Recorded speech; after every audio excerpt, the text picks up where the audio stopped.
మిత్రులారా నమస్కారం. నేను మీ డాక్టర్ చిరుమామిళ్ళ మురళీ మనోహర్. ఈ వీడియోలో చాలా ముఖ్యమైన విషయం మనం తెలుసుకోబోతున్నాం.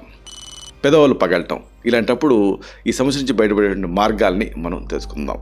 ఎంతోమంది ఈ సమస్యలతోటి బాధపడుతూ ఉంటారు. ఇలాంటప్పుడు ఈ పగిలిన పెదాలకు సరైన సంరక్షణ, సహజ సిద్ధమైన చిట్కాలు ఇవన్నీ కూడా మనం తెలుసుకోవడం అవసరం. శీతాకాలంలో లేదా ఈ డీహైడ్రేషన్ అంటే శరీరంలో నీరు తగ్గిపోవడం వల్ల పెదవులు త్వరగా పగులుతూ ఉంటాయి. పెదాల తాలూకు చర్మం మీరు గమనించండి, చాలా సున్నితంగా ఉంటుంది. మన స్కిన్లా కాకుండా చాలా డెలికేట్గా ఉంటుంది. దీనికి సరైన రక్షణ కానీ పోషణ కానీ లేదనుకోండి, ఆటోమేటిక్గా పగుళ్ళు ఏర్పడతాయి. దీన్ని వైద్య పరిభాషలో చాప్డ్ లిప్స్ అంటారు. ఈ సమస్యని ఇంట్లో సులువుగా అందుబాటులో ఉండేటువంటి వస్తువులతో పరిష్కరించుకోవచ్చు. మీకు తెలుసో లేదో ఇదే మనం తెలుసుకోబోతున్నాం. అలాగే వీటి వెనక ఉండేటువంటి శాస్త్రీయ కారణాలు కూడా తెలుసుకోవడం అవసరం. ఎందుకంటే ఆయుర్వేదం సంక్షిప్త క్రియాయుగో నిదానసహజ వర్జనం ఉంటుంది. అంటే కారణాలు కనుక్కొని సరిదిద్దుకోవటం. కాబట్టి ఈ కారణాలను కూడా తెలుసుకుందాం. ఇప్పుడు ఈ పదార్థాలు, వాటిని వాడాల్సినటువంటి పద్ధతులు వరుసగా తెలుసుకుందాం. ముందుగా చెప్పుకోవాల్సింది కొబ్బరి నూనె గురించి. దీనికి అద్భుతమైన తేమ నిలిపే శక్తి ఉంది. పెదాలకి కొబ్బరి నూనె రాసుకున్నారనుకోండి, దాంట్లో ఉండేటువంటి ఆ ఫ్యాటీ యాసిడ్స్ అంటే కొవ్వు ఆమ్లాలు చర్మం లోపలికి లోతుగా చొచ్చుకుపోయి ఆ తేమను ఆరిపోకుండా నిలిపేస్తాయి. కొబ్బరి నూనెలో మీకు తెలుసో లేదో యాంటీ ఇన్ఫ్లమేటరీ గుణం, అంటే ఆ ఇన్ఫ్లమేషన్ తగ్గించే గుణం, అలాగే ధర్మాలు ఇవన్నీ పుష్కలంగా ఉంటాయి. ఈ ప్రాపర్టీస్, ఈ ధర్మాలు పగుళ్ళ వల్ల పెదాలపైన ఏర్పడినటువంటి వాపుని కానీ లేదా ఎరుపుదనాన్ని కానీ తగ్గిస్తూ చర్మాన్ని మృదువుగా ఉంచుతాయి. కాబట్టి అతి ఖరీదైనటువంటి ఆయింట్మెంట్స్ కంటే అద్భుతంగా ఈ కొబ్బరి నూనె పనిచేస్తుంది. దీన్ని ఇంకా ఎఫెక్టివ్గా పనిచేయించాలంటే అప్పుడు కాస్త కొబ్బరి నూనె తీసుకొని కొద్దిగా నీళ్లు తీసుకొని బాగా పేస్ట్ లాగా ఇట్లా గిలకరించాలి. అప్పుడు మీకు వెన్నపూసలాగా తెల్లటి పదార్థం అవుతుంది. దాన్ని రాసుకున్నారనుకోండి, ఇంకా ఎఫెక్టివ్గా పనిచేస్తుంది. రోజుకి 2 సార్లు పెదాలకి పట్టిస్తుంటే ఈ పెదవుల పగుళ్ళ సమస్య కంట్రోల్లోకి వచ్చేస్తుంది. ఆయుర్వేదం ప్రకారంగా కొబ్బరి నూనె ద్రవత్వం, స్నిగ్ధ గుణాలను కలిగి ఉంటుంది. ఇది ఆ పెదాల పగుళ్ళు అనేటువంటి రూక్షత్వం అంటే పొడిబారటం, అలాగే వాతదోషం పెరగటం వల్ల వచ్చేటువంటి సమస్యల్ని చాలా ఎఫెక్టివ్గా కంట్రోల్ చేస్తుంది. తర్వాత చెప్పుకోవాల్సింది తేనె. ప్రకృతి సిద్ధమైనటువంటి ఒక యాంటీబయాటిక్ అని మనం చెప్పొచ్చు. తేనెలో చక్కెర శాతం చాలా ఎక్కువ ఉంటుంది కదా, అంటే షుగర్ కంటెంట్ అంటారు. దీనివల్ల ఇది హ్యూమాక్టెంట్గా పనిచేస్తుంది. అంటే ఏమిటి? తేమను ఆకర్షిస్తుంది.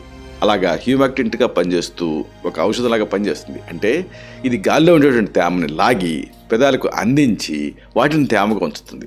అద్భుతం కదా. అంతేకాకుండా తేనెలో ఉండేటువంటి యాంటీ మైక్రోబియల్ అంటే క్రిమి నిరోధక ధర్మాలు ఆ పగిలిన పెదాల ద్వారా ఇన్ఫెక్షన్స్ అంటే అంటువ్యాధులు రాకుండా కాపాడతాయి. మీరు ఆ పగిలిన పెదాలకి తేనె ఎలా రాసుకోవాలి? ఫ్రెష్ తేనె తీసుకొని స్వచ్ఛమైంది తేనె డైరెక్ట్గా రాసుకోవటమే, ఇంతే. ఇది త్వరగా రిలీఫ్ని ఇస్తుంది. ఎందుకంటే రోపణ శక్తి దీనికి ఉంది కాబట్టి. ఆయుర్వేదంలో తేనెని మధుర రసం, అలాగే శీతలం అంటే చల్లదనాన్ని ఇచ్చేది కింద చెప్తారు. ఇది చర్మానికి బలాన్ని ఇస్తూ వ్రణాల్ని అంటే గాయాల్ని మానుపుతుంది. ఈ గాయాలను మానుపడం అనే ప్రాపర్టీ సాక్ష్యాధారాలతో సహా ఈ మధ్య సైంటిఫిక్గా ప్రూవ్ అయింది కూడా. ఇది చర్మం తాలూకు సహజ ఆరోగ్యాన్ని పెంచడానికి సహాయపడుతుంది. తర్వాత ముఖ్యంగా మనం చెప్పుకోవాల్సింది కలబంద గురించి. అలాగే వేరా చల్లదనం అలాగే ఉపశమనానికి ఇది పెట్టింది పేరు. కలబంద గుజ్జు అంటే జెల్ని మీరు పెదాలకు రాసుకుంటే దాంట్లో ఉండేటువంటి నీటి శాతం వల్ల పెదాలకు తక్షణమే చల్లదనం, తేమ లభిస్తాయి. కలబందలో ఉండేటటువంటి ఆ గ్లూకోమన్నన్ అనేటువంటి ఆ గుణం, అలాగే యాంటీ ఆక్సిడెంట్లు అంటే ఫ్రీ రాడికల్స్ నిరోధకాలు పెదాలకు చర్మానికి కలిగిన నష్టాన్ని పూడుస్తూ కొత్త కణాల పెరుగుదలకి దోహదపడతాయి. ఇది పెదాలపైన మంటని, పగుళ్ళని తగ్గిస్తూ వాటిని చాలా కూల్గా ఉంచుతుంది. కలబంద గుజ్జుని ఎలాగా మీరు సేకరిస్తారు అంటే ముదురు ఆకుని తీసుకోండి, కట్ చేయండి, సైడ్స్ కట్ చేసేసి ఆ పైన కింద ఉన్నటువంటి లేయర్స్ని తొలగించి దానిలో జెల్ తీసుకోవడం ఒక పద్ధతి. లేదా స్ప్లిట్ చేసి చెంచాతో గీరి కూడా జెల్ని తీసుకోవచ్చు. దీన్ని డైరెక్ట్గా రాసేయటమే. ఆయుర్వేద శాస్త్ర ప్రకారంగా కలబందకు తిక్తం అంటే చేదు, మధురం అంటే తీపి రసాలు, శీతవీర్యం అంటే చల్లని శక్తి ఉంటాయి. ఇవి పిత్తదోషాన్ని అంటే వేడిని తగ్గిస్తూ దప్పికని, మంటని, వాతదోషం వల్ల వచ్చినటువంటి పొడిబాటు అన్న సమస్యని తగ్గిస్తుంది. ఇక తాతల కాలం నాటి, మన అమ్మమ్మల కాలం నాటి ఒక ప్రూవెన్ రెమెడీ ఏంటంటే వెన్నపూస, బట్టర్. ఇది ఒక నిరంతర తేమ పూత అని చెప్పొచ్చు. అందుకే మీరు ఇసుకున్నా సరే మీకు చిన్నతనం రోజులు జ్ఞాపకం తెచ్చుకోండి. మీ అమ్మమ్మో నాయనమ్మో ఈ వెన్నపూసని రాసేది. అంటే మీరు ఆ రోజుల్లో అంత లవ్లీగా మీ చర్మం ఉండటానికి, ఈ రోజుల్లో డ్రైగా ఉండటానికి కారణం ఏంటంటే ఆ రోజుల్లో వెన్నపూస రాసుకున్నారు, ఇప్పుడు మర్చిపోతున్నారు. వెన్నలో పాల నుంచి వచ్చినటువంటి సహజమైన కొవ్వులు సమృద్ధిగా ఉంటాయి. ఈ కొవ్వులు చర్మం పైన ఒక రక్షణ పొరని, ఒక బ్యారియర్ లేయర్ని ఏర్పరుస్తాయి. ఇది పెదాల నుంచి సహజంగా ఆవిరైపోయేటటువంటి ఆ తేమను నిలిపేసేసి పొడిగాలి ప్రభావం పడకుండా కాపాడుతుంది. ప్రతిరోజు ఉదయం అలాగే రాత్రి పడుకునే ముందు కొద్దిగా వెన్నని పెదాలకు అప్లై చేసుకోండి, పట్టించండి. దీంతో పగుళ్ళు తగ్గి తేమగా కళకళలాడతాయి. ఆయుర్వేదంలో వెన్నని నవనీతం అంటారు. నవనీతం అంటే ఆ జారుడు గుణం అనేది, అంటే అలాగే రక్షించే గుణం అని, బలవర్ధకంగా వాతపిత్తహరంగా దీన్ని చెప్తారు. ఇది ఆ స్నిగ్ధ గుణం కలిగి ఉంటుంది కాబట్టి చర్మాన్ని మెత్తగా చేస్తూ పగులు రాకుండా కాపాడుతుంది. ఇంకొక అద్భుతమైన రెమెడీ గులాబీ ఆకుల పేస్ట్. దీని ప్రత్యేకత ఏమిటో తెలుసా? తేమనే కాదు, రంగుని కూడా ఇస్తుంది. అంటే ఒక సహజమైనటువంటి ఒక లిప్స్టిక్ లాగా ఇది పనిచేస్తుంది. కొన్ని గులాబీ రేకులను తీసుకోండి, వాటిని పాలల్లో లేదా గ్లిజరిన్లో నానబెట్టి మెత్తటి పేస్ట్లా తయారు చేసుకోండి. ఈ పేస్ట్ని పెదాలకి రాయండి. దీంతో గులాబీ రేకుల్లో ఉండేటువంటి సహజ నూనెలు, పాలలో ఉండేటువంటి లాక్టిక్ యాసిడ్ ఇవన్నీ చర్మానికి తేమని, రంగుని అందిస్తాయి. దీంట్లో ఉండే యాంటాక్సిడెంట్ గుణాలు పెదాలు నల్లబడకుండా నివారిస్తాయి. ఈ పేస్ట్ని ఒక 10 నిమిషాలు అలాగ ఉంచేసేసి తర్వాత చన్నీళ్ళతో కడిగేసుకోవచ్చు, లేదా గోరువెచ్చని నీళ్ళతో కడిగేసుకోవచ్చు. ఆయుర్వేదంలో గులాబీని వాతపిత్తహారంగా చెప్తాం. ఇది వర్ణాన్ని అంటే రంగుని మెరుగుపరుస్తూ చల్లదనాన్ని ఇస్తుంది, చర్మానికి కాంతినిస్తుంది. పాలేమో వాతాన్ని తగ్గిస్తాయి. పిత్తదోషం వల్ల ఏర్పడినటువంటి పెదాల ఆ నలుపుని ఈ పాలు తగ్గిస్తాయి. ఇక అద్భుతమైంది నెయ్యి, సాంప్రదాయ మాయిశ్చరైజర్ ఇది. అందుకే ఆయుర్వేదంలో ఘృత తైల వసా మధ్యలో ఘృతాన్ని ముందు చెప్పారు, అంటే నెయ్యిని. ఆవు నెయ్యి అంటే ఘృతం అనేది అత్యుత్తమమైనటువంటి స్నిగ్ధకారకం, అంటే తేమను అందించేది కింద చెప్తాం. నెయ్యిలో ఉండేటువంటి హెల్దీ ఫ్యాట్స్ అంటే ఆరోగ్యకరమైన కొవ్వులు పెదాల పగుళ్ళని మాన్పుతూ వాటికి లోపల నుంచి పోషణ ఇస్తాయి. అది బ్యూటీ.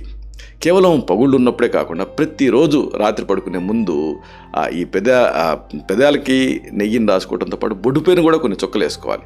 దీంతో శరీరంలో వాతం తగ్గి పెదాలు పొడిబారకుండా నివారించవచ్చని ఆయుర్వేదం చెప్తుంది.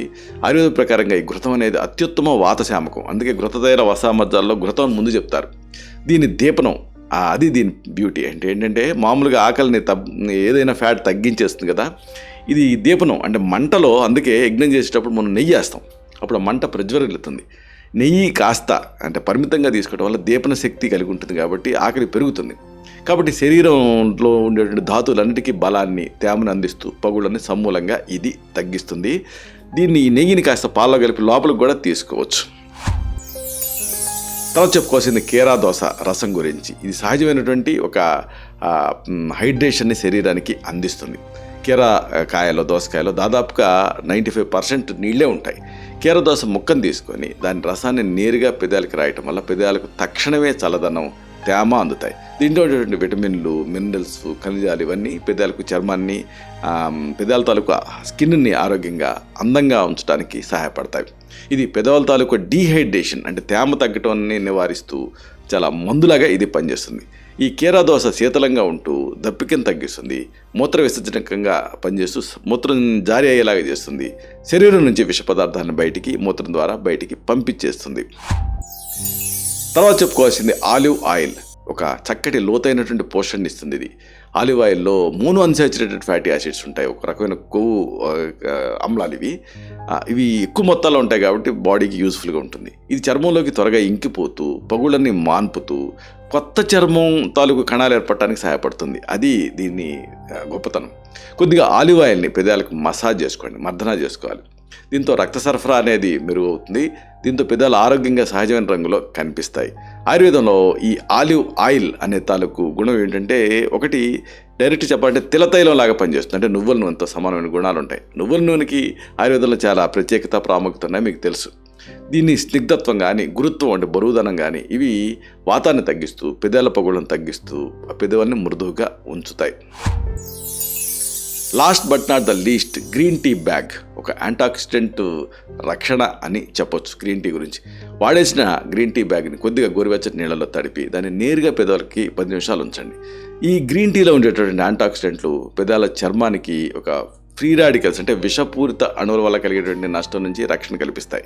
దీంట్లో ఉండేటువంటి టానిన్స్ అంటే ప్రత్యేకమైన గుణాలు అనేవి పగుళ్ళ వల్ల వచ్చినటువంటి నొప్పిని, వాపును తగ్గించడానికి సహాయపడతాయి. ఆయుర్వేదంలో గ్రీన్ టీ ఈ కఫపిత్తాలను తగ్గించేటటువంటి గుణం కలిగి ఉన్నట్టుగా మనం అనుకోవచ్చు. దీంట్లో ఉండేటువంటి కషాయ రసం అంటే వగరు రుచి పగుళ్ళని కుదించేసి చర్మానికి ఆ టైట్నెస్ని, బిగుతుని అందిస్తుంది.